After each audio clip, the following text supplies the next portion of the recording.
No, je to strašné, jsem to hodil moc vysoko. Takhle by to startovat nemělo, ale jde vidět, že to má velký výkon.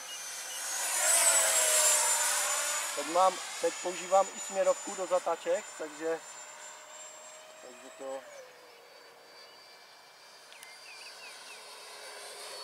Teď to bys mohl vzít do Sladkova na hřiště, ty. No, se podívej, jak já potřebuji prostor.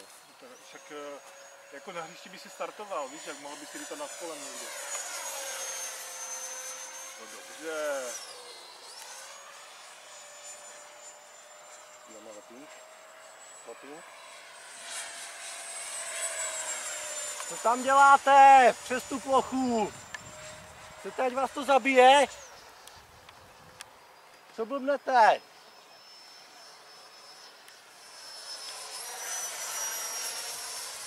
Ani na ho drvu, blbeček jeden.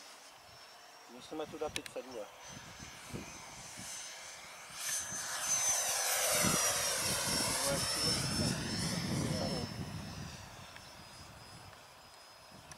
Zkrotím trošku směrovku, zase mi, že to taky šlo, trošku víc doprava.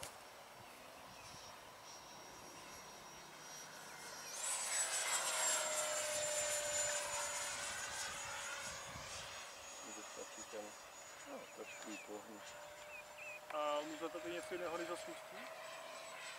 Co bys chtěl lítat? Já nevím, no, prostě... Já ho zalítávám teprve. Strašně omezené, ne? Prostě jenom na dohled takhle. A kam bys chtěl letět? Na Lisou? No právě jako, že Jo? A ty bys ho viděl u té Lise? však právě bys musel být letadle za ním, ne? A super, ty jo. Já chci udělat Zimírový průlet. To strašně rychle si dělá. Jo, to letí těch, já nevím, 170, 181. Teď ho nechám v rovině. Aha, uhýbá doprava. To bude asi směrovka. Já jsem si připravil přiklesnul, ale Uhýbá doleva uhýbá. Teď jsem vypl úplně směrovku a teď ho nechám rovně. Jo, teď letí dobře. Ta směrovka, musím se řídit ještě. Teď letím bez směrovky. Jsem si přihl směrovkou, tak. Směrovky musím se řídit.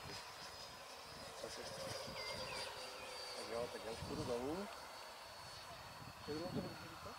Teď mám 3 minuty, ale záleží podle toho, jak to...